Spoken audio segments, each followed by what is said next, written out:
त्याला आपल्या शाळेचा परिपाठ घ्यायचा होता। परिपाठ घ्यायच्या वेळेस काय झालं, कार्तिक पळत पळत वर्गात आला।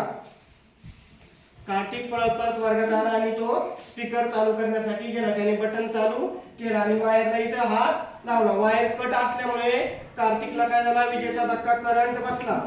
कार्तिकला करंट बसलेला पाहून साईने काय केलं, झाडाची फांदी तोडली आणि तो पळत पळत तिकडनं आला आणि ती वायर साईडला करण्याचा प्रयत्न करू लागला। काडी वल्ली असल्यामुळे साईला देखील करंट बसला। साईला करंट बसलेला पाहून प्रियाच्या लक्षात आलं। प्रिया पळत पळत बाहेर गेली।